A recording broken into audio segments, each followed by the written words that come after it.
우리 시온 찬양대의 귀한 찬양 하나님께서 기쁨으로 받아주신 줄로 믿습니다. 하나님께서 그 자비로운 얼굴을 우리를 향해 비춰주시고 주님께서 우리에게 복을 주시고 우리를 지켜주시고 우리를 평안하게 하시는 하나님의 은혜가 우리 교우들의 모든 삶에 함께 하시기를 주님의 이름으로 축복합니다. 흔히 사람들은요, 자신을 좀 강하게 보이고 싶어 합니다. 내가 좀 강하게 나가야, 내가 좀 세게 나가야 사람들이 나를 함부로 하지 못하고 사람들이 나를 무시하지 못한다고 생각하죠. 그래서 내가 가지고 있는 강함을 어떻게든지 좀 드러내려고 노력을 합니다. 간혹 보면 조직 같은 데 이렇게 몸담고 있는 분들이 몸에 문신 같은 걸 하잖아요. 자기가 가지고 있는 상처, 흉터 이런 거 막 보이면서 위협하기도 하고요. 지나칠 정도로 이렇게 근육질의 몸매를 만들어서 다른 사람들을 막 압도하려고 하는 그런 모습이 있습니다. 내가 강해 보여야 나의 존재감이 그만큼 더 드러날 수 있다, 이렇게 생각하는 것 같습니다. 한 나라의 지도자들도 마찬가지 아닙니까? 내가 강한 지도자다라고 하는 것을 어필하고 싶어 하죠. 그래서 아주 격렬한 스포츠를 즐기는 모습도 보여주고요. 자신의 건강미도 과시하면서 내가 이 정도로 능력이 있고 강한 사람이기 때문에 한 나라를 이끌어갈 수 있다, 이런 모습을 보이고 싶어 합니다. 개인의 문제만이 아니고요, 나라도 마찬가지인 것 같아요. 나라도 자신이 가지고 있는 힘이 얼마나 강한가라고 하는 것을 가지고 세계를 제패하려고 합니다. 이 나라가 얼마나 군사 강국인지, 우리가 얼마나 경제 대국인지를 보여주어서 세계 질서를 그 나라 중심으로 재편하려고 하는 그런 야망을 갖고 있는 걸 보게 되죠. 이게 세상이 가지고 있는 강함의 논리, 힘의 논리입니다. 그래서 어떻게든지 강해야만 우리가 무시받지 않고 강해야만 내 이야기를 잘 듣게 할 수 있다는 거죠. 그래서 사람들이 흔히 이렇게 충고합니다. 세게 나가야 된다고요. 그래야 사람들이 나를 함부로 하지 못한다, 이런 이야기들을 하죠. 그러나 여러분, 우리는 이런 강함의 그늘 때문에 상처 입고 힘들어하는 사람들을 우리 주변에서 참 많이 보게 됩니다. 특히 사회적인 약자들을 한번 생각해 보십시오. 이분들이 하루하루 살아가는 삶이 얼마나 힘겹고 어려운지 모릅니다. 강하다고 이야기하는 사람들, 힘이 있다고 이야기하는 사람들이 자꾸 군림하려고 하니까요, 어깨 한번 펴보지 못하고 주눅들어서 살아가는 사람들이 참 많습니다. 그렇다고 해서 강함을 드러내면서 살아가는 사람들은 편안하고 안전하게 잘 살아가고 있습니까? 그렇지도 않다는 걸 알게 됩니다. 내가 강하고 힘이 있다고 해서 다른 사람들을 공격하기도 하고 또 다른 사람들을 함부로 했던 분들이 나중에 내가 그 힘을 잃고 그 자리에서 떠나게 됐을 때 오히려 자기 자신이 낭패를 겪는 경우들을 경험하게 되죠. 내가 힘이 있다고 해서 다른 사람들을 함부로 하는 것, 그것이 결코 바람직하지 않다는 거예요. 그래서 나중에 그 힘을 잃게 됐을 때 내가 잘못했던 행동으로 인해서 아주 어려운 일들을 경험하게 되지 않습니까? 그래서 자칫하면 내가 가지고 있는 강함이 부러지게 되는 역효과를 낳기도 한다는 거죠. 그래서 이런 이야기를 하지요. 강풍이 불 때 나무는 부러지지만 풀은 몸을 굽혀서 그 위기를 극복한다고요. 그래서 우리가 인생을 살아갈 때 이런 부드러움을 갖는 게 참 중요하죠. 이런 지혜를 가리켜서 외유 내 강의 지혜다, 그렇게 이야기를 합니다. 그러니까 강하게 살아가는 것이 자기 자신에게도 또 우리 사회에도 위험할 수 있다라고 하는 것을 이야기하고 있습니다. 우리가 강함의 상징이라고 이야기하면 무기 같은 걸 들 수 있죠. 많은 나라들이 어떻게 하면 더 강한 최신의 최첨단의 무기를 만들고 개발할 수 있을까 고심하지요. 엄청나게 많은 돈을 투자하면서 그런 무기들을 만들어내고 있지 않습니까? 그러나 이런 무기들, 또 총기류 같은 것들이 우리 사회를, 이 지구촌을 얼마나 위험하게 만들고 있습니까? 지난번 미국의 독립기념일 퍼레이드에서 총기 사고가 일어나서 수십 명의 사람들이 죽거나 다치지 않았습니까? 같은 날 미국 전역에서 10건 이상의 총기 사고가 있었다고 합니다. 미국의 학교에서도 총기 난사 사건 때문에 어린 학생들, 교사들, 무고한 사람들이 죽어가지 않았습니까? 러시아가 우크라이나를 공격해서 미사일을 발사해서요, 많은 민간인들이 죽는 비극이 일어나고 있습니다. 멀리 생각할 필요 없습니다. 북한도 핵무기와 미사일을 개발해서 우리나라와 미국 본토까지도 위협하고 있지 않습니까? 우리가 강하고 거칠게 나가려고 했던 것이 우리 자신을 스스로 위기 가운데 몰아넣고 있고요. 핵무기라고 하는 것은 인류의 종말을 우려해야 될 정도로 우리에게 큰 위협의 요소가 되고 있습니다. 저마다 다 강해지려고 하고 거칠어지려고 하는 이 세상, 이 사회 속에서 여러분, 우리는 그리스도인으로서 어떻게 살아야 되겠습니까? 오늘 예수님께서는 팔복 세 번째 말씀을 우리에게 들려주고 계십니다. 오늘 5절 말씀을 우리 한 번 더 같이 읽겠습니다. 온유한 자는 복이 있나니 그들이 땅을 기업으로 받을 것이며. 예수님께서는 온유한 자가 복이 있다 이렇게 말씀하셨습니다. 온유한이라고 하는 헬라어 단어는 프라우스라고 하는 단어인데요, 예수 그리스도의 성품, 그리스도인의 인격을 가르치는 것입니다. 그러니까 내면적으로 우리가 부드럽고 성숙한 인격과 성품을 가져야 된다라고 하는 것이죠. 예수님의 이 말씀은 우리가 가지고 있는 능력이나 열정보다 더 중요한 것이 바로 우리의 내면적인 성품이다라고 하는 것을 이야기하고 있습니다. 그동안 사람들은 대단한 능력을 가지고 있고 많은 지식과 경험을 가지고 있는 사람들을 선호했습니다. 그래서 그 사람들이 요직에 앉게 됐고요, 지도자의 역할들을 했죠. 근데 문제는 무엇입니까? 그들이 능력은 있었지만 성숙한 인품을 갖지 못했다는 것입니다. 그들이 업적과 결과는 만들어냈지만 그로 인해서 오히려 많은 사람들이 상처를 입고 다치는 사람들이 생겼던 것이죠. 그래서 사람들이 뒤늦게나마 능력도 중요하지만 그보다 더 중요한 것은 인격이고 성품이다라고 하는 것을 깨닫게 된 것이죠. 신앙생활도 마찬가지 아닙니까? 우리가 열심히 신앙생활하고요, 봉사를 열심히 하는 것 참 중요한 일입니다.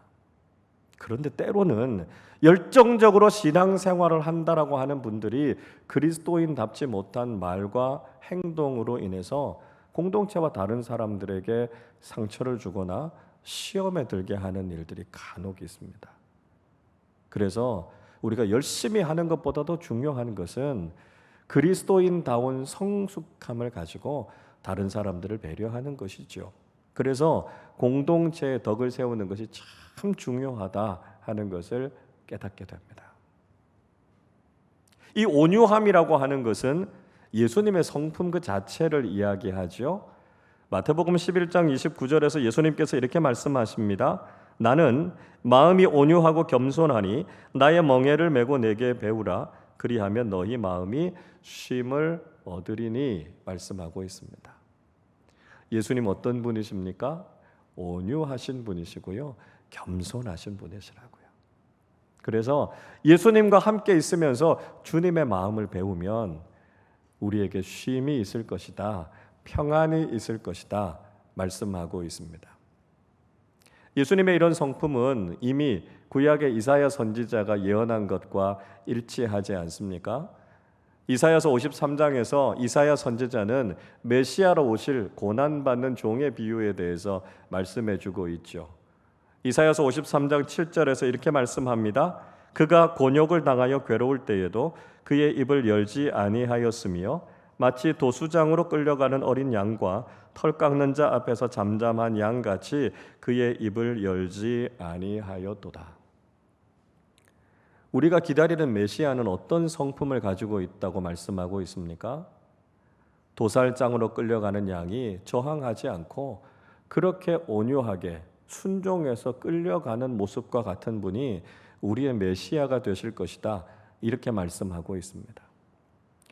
자기 자신에게는 말로 다 할 수 없는 고통이 있지만 그것에 대해서 저항하거나 공격하지 않고요, 그 모든 것을 그대로 받아들이는 온유함, 더 나아가서는 참 무기력해 보이도록 그렇게 죽음의 현장으로 끌려가는 그분이 바로 우리의 메시아 예수 그리스도이시다 말씀하고 있습니다.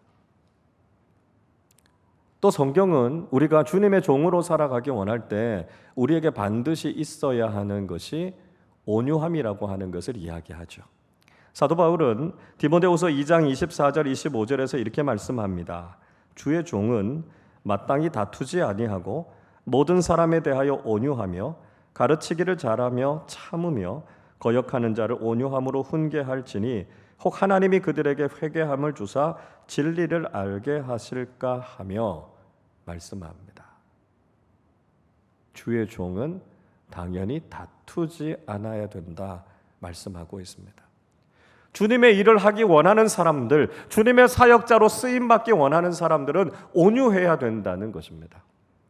때로는 거역하고 거부하는 사람들을 향해서도 온유함으로 훈계하라고 이야기하죠. 혹시라도 잘못을 깨닫고 회개하고 진리로 돌아올 수 있기 때문에 거칠고 강하게 지적하는 것이 아니라 온유함으로 훈계할 것을 이야기하고 있습니다. 그래서 성숙한 그리스도인에게서는 반드시 이 온유함이 나타나야 된다 말씀하고 있습니다. 그런데 여러분, 우리가 생각해 볼 때 온유함이 어떻게 복이 될 수 있을까? 우린 질문할 수 있습니다. 이렇게 공격적이고 거친 세상을 살아가고 있는데요, 우리가 온유하게 살아가면 공격받기 쉽습니다. 손해를 입으면서 살아가기가 쉬워요. 그럼에도 불구하고 예수님께서는 온유한 것이 복이 있고요, 그리스도인이라면 온유하게 살라 말씀하고 있습니다. 왜 주님께서 우리에게 이렇게 말씀하고 계실까요? 우리가 앞에서 살펴봤던 것처럼 우리가 거칠고 공격적으로 살아가는 삶은 우리 자신에게도 위험하고 우리가 살아가는 이 세상도 참 위험한 세상으로 만든다는 것이죠. 힘이 있는 사람이든 힘이 없는 사람이든 오늘날 우리가 살아가는 이 시대가 안전하고 평화롭다고 이야기하는 사람은 아무도 없습니다. 세상 사람들은 저마다 더 강하게, 더 공격적으로, 더 거칠게 살아가려고 했고요. 그래서 우리 모두가 다 위험해졌고 서로가 서로를 죽일 수 있는 불안한 세상을 살아가고 있습니다. 반면에 우리 주님 예수님께서는 어린 양처럼 순종함으로 십자가에 당신 자신을 내어놓으셨습니다. 온유하신 예수님께서 십자가 위에서 그렇게 죽으심을 통해서 모든 인류가 영원한 생명을 얻을 수 있는 길이 열리지 않았습니까? 온유하신 주님께서 하나님의 말씀에 순종하고 묵묵하게 그 십자가의 길을 걸음을 통해서 이 시대를 치유하고 사람을 살리고 회복시키는 놀라운 구원의 길이 열리게 됐다는 것입니다. 그래서 우리는 이 온유함이 결국 세상을 치유하고 사람을 살리는 길이 된다는 것을 깨닫게 됩니다. 온유함이라고 하는 것이 금방 보기에는 참 무기력해 보이지요. 아무것도 할 수 없는 것처럼 보입니다. 그러나 주님의 말씀을 믿고 온유하게 살아가는 그리스도인들을 통해서 하나님께서 이 시대를 치유하시고 생명을 살리는 놀라운 하나님의 역사를 이루어 가신다라고 하는 것을 우리에게 보여주고 있습니다. 이처럼 온유함이라고 하는 것은 교회에서만이 아니라 세상 속에서도 여전히 참 중요하게 다루어지고 있습니다. 과거에는 사람들이 카리스마적인 리더십을 갖는 걸 선호했습니다. 그래서 굉장한 지식과 능력, 경험을 가지고요, 조직과 공동체를 장악해서 막 일방적으로 끌어갈 수 있는 그런 유능한 지도자를 요구했습니다. 그런 과정 속에서 많은 성취와 업적을 내기는 했지만 그로 인해서 많은 사람들이 상처를 입고 힘들어하지 않았습니까? 그래서 오늘날 세상에서 요구되는 리더십도요, 부드러운 리더십이에요. 성과와 성취를 위해서 다른 사람과 공동체에 상처를 주면서까지 그렇게 업적주의로 성과주의로 가는 것을 좋아하지 않습니다. 다른 사람들을 돌아볼 줄 알고 배려할 줄 알고 함께 끌어안고 갈 수 있는 부드러운 리더십이 오늘날 세상에서도 요구되어지고 있다는 것이죠. 군림하는 리더가 아니라 섬기는 리더가 이 시대가 추구하는 진정한 리더상임을 이야기하고 있습니다. 미국의 가장 존경받는 대통령인 링컨 대통령은 온유함의 대명사였습니다. 링컨 대통령은 정적들이 자신의 아버지가 구두수선공이다라고 하는 것을 비하하는 말을 들으면서도 그들을 공격하거나 그들을 비난하지 않았습니다. 오히려 링컨은 정적들을 자신의 온유함으로 품어낼 수 있는 사람이었고요. 그래서 그 정적들에게 심지어 존경을 받기까지 했던 대통령이었습니다. 링컨이 얼마나 온유한 지도자였는가라고 하는 것을 알 수 있는 것은 그의 정적이었던 에드윈 스탠턴 사이에서의 일화를 통해서 우리가 잘 알 수 있죠. 이 에드윈 스탠턴이라고 하는 사람은 의사의 아들로 태어났고요. 아주 촉망받는 변호사였습니다. 굉장히 유능한 사람이었고요. 외모도 아주 잘생긴 사람이었습니다. 그에 비해서 링컨은요, 아주 가난한 집 출신이었고요. 정규적인 학교도 6개월 이상을 다니지 못했습니다. 얼굴이 야위고 외모도 아주 볼품이 없는 사람이었습니다. 그래서 이 에드윈 스탠턴이요, 이 링컨을 공격하면서 흔히 켄터키 촌놈이라고요, 긴팔 원숭이라고 놀려대곤 했습니다. 대통령 선거가 있을 때도요, 링컨이 만약에 대통령이 된다면 우리는 동물원이 아니라 백악관에서 원숭이를 보게 될 것이라고 비웃기도 했습니다. 그런데 링컨이 대통령이 되지 않았습니까? 그리고 대통령이 된 링컨이 에드윈 스탠턴에게 국방장관직을 제안했습니다. 처음에는 스탠턴이 그의 진위에 대해서 의심할 수밖에 없었습니다. 그런데 링컨은 스탠턴을 향해서 그렇게 이야기합니다.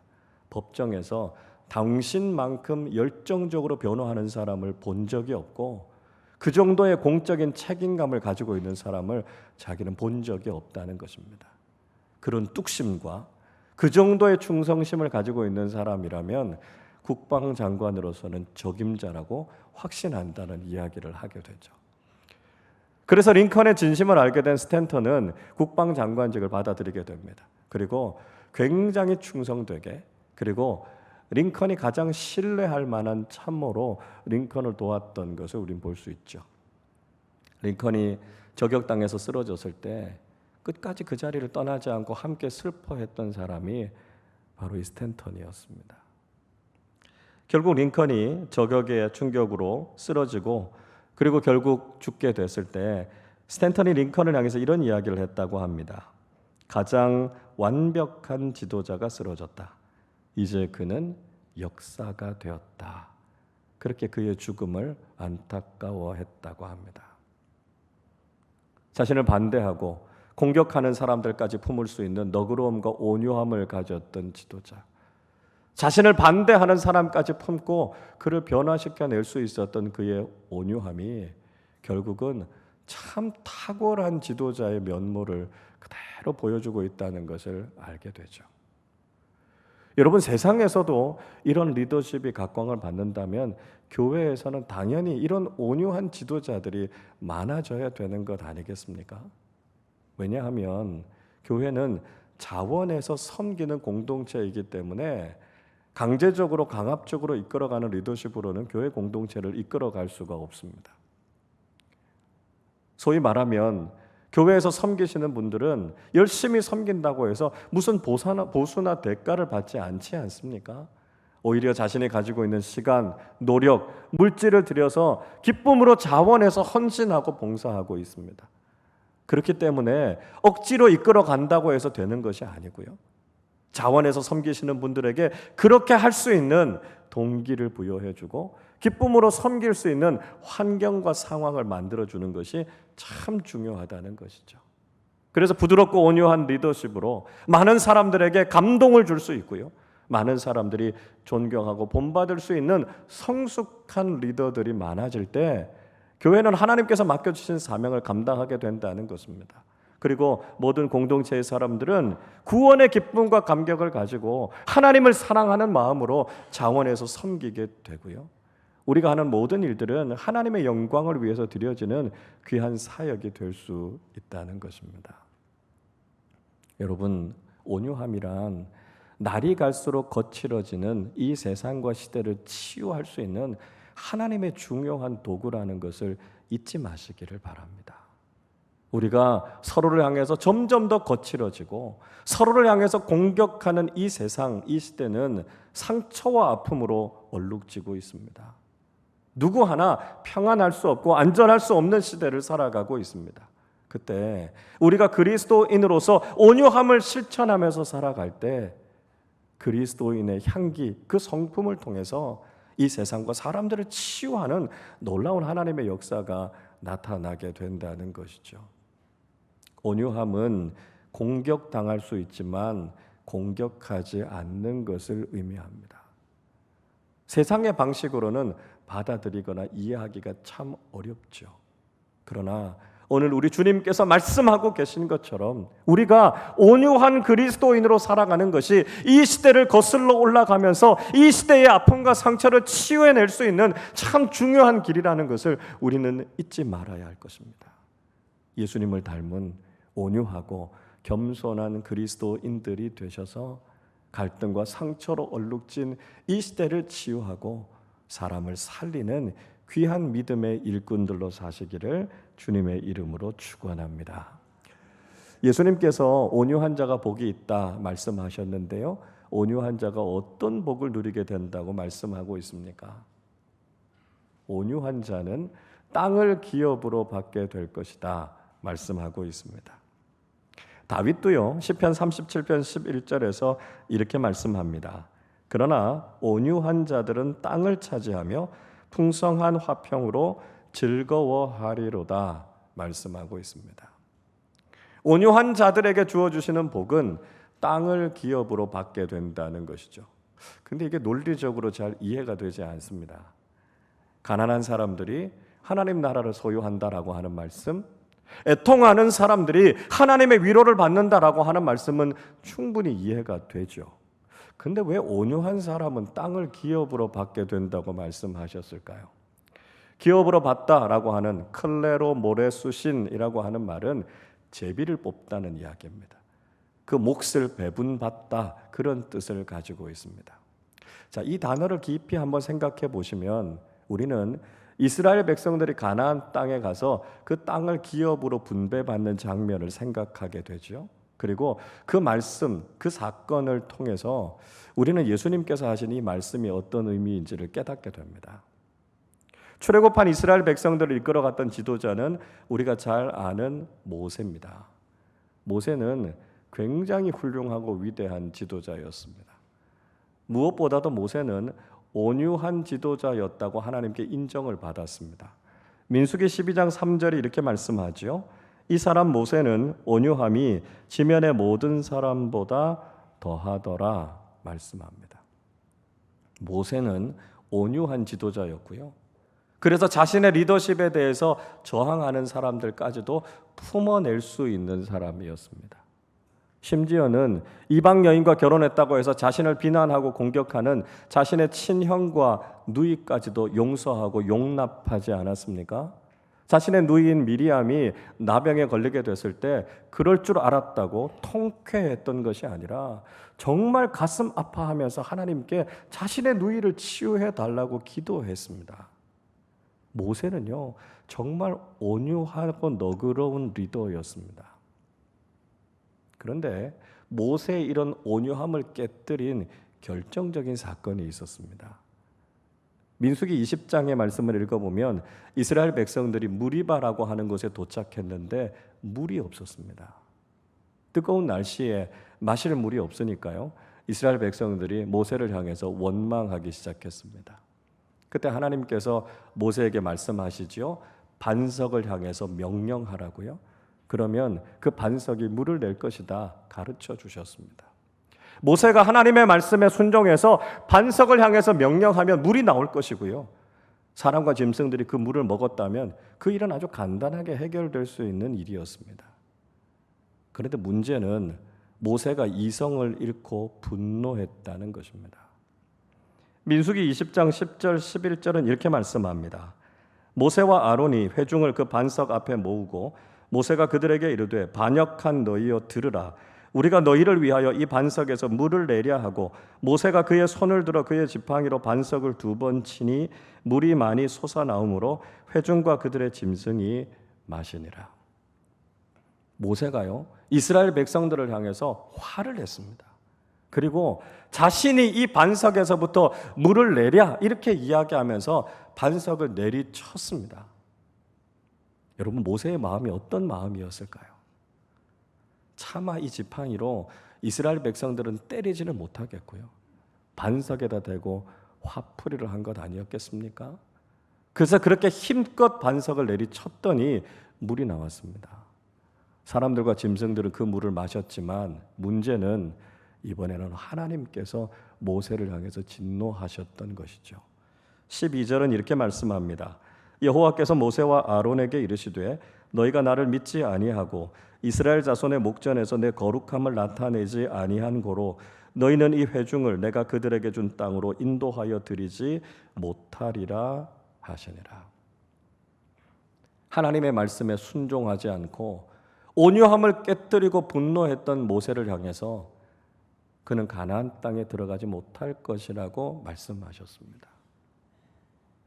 하나님께서 모세를 통해서 그 땅에 들어가서 가나안 땅을 주시기 원하셨는데 온유함을 깨뜨리고 화를 내고 분노했던 모세는 결국 그 땅을 차지하지 못하게 됐다는 것이죠. 그리고 그의 후임자인 여호수아가 이스라엘 백성들을 데리고 들어가서 그 땅의 기업을 분배하게 됩니다. 여호수아서의 말씀을 읽어보면 여호수아가 화를 냈다라고 하는 내용을 찾기가 참 어려워요. 무슨 말씀일까요? 온유함을 깨뜨렸던 모세는 하나님께서 약속하신 그 땅을 기업으로 받지 못했다면 온유한 지도자인 여호수아를 통해서 이스라엘 백성들은 그 땅을 기업으로 얻게 되었다는 것입니다. 우리는 바로 이런 차원에서 예수님께서 오늘 하신 말씀을 이해하게 되죠.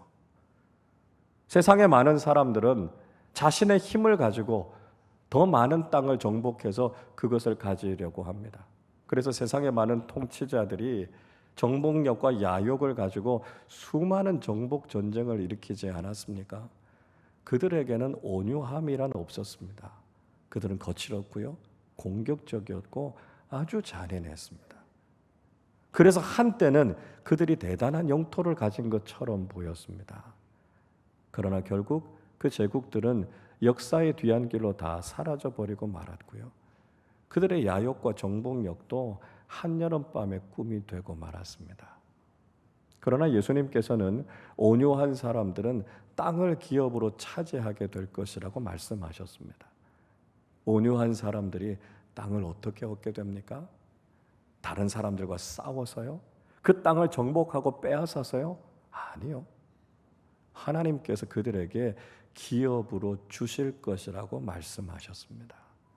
모든 것을 가지고 계신 하나님께서 그들에게 선물로 주셔서 그들이 그 땅을 누리게 될 것이라고 말씀하셨습니다. 지금도 세계 곳곳에 가보면 그리스도인 교회와 공동체들이 그곳에서 하나님을 섬기며 예배하는 곳들을 우리는 어렵지 않게 볼 수 있습니다. 하나님께서 그들에게 믿음의 자리를 허락해 주셨고요, 세계 그 어디에서도 하나님을 예배하는 기독교 공동체, 그리스도인의 모임들을 만나지 않을 수 있는 곳이 없습니다. 그렇게 하나님께서는 오류한 그리스도인들에게 교회를 세워주시고 믿음의 공동체를 허락해 주셔서 세계 곳곳에서 지금도 하나님을 믿고 섬기는 그리스도인의 모습을 우리는 보게 되는 것이죠. 그리고 그리스도인들은 자신에게 주어져 있는 삶의 자리를 지금도 하나님 나라로 일구어 가고 있습니다. 우리의 가정, 우리의 일터, 우리가 발딛고 살아가는 모든 삶의 자리를 하나님 나라로 만들어 가고 있는 것이죠. 그렇게 우리의 삶의 영향력을 확대시켜 나가고 있고요, 우리가 살아가는 삶의 자리에 하나님의 다스리심이 있는 하나님 나라를 확장해 나가고 있는 것입니다. 하나님께서 온유한 그리스도인들을 통해서 지금도 거룩한 주님의 교회와 하나님의 나라를 넓혀 가시는 그 귀한 일들을 감당하고 계시고요, 그 일을 위해서 바로 온유한 사람들을 부르시고 그들에게 기업을 주셨다 말씀하고 있습니다.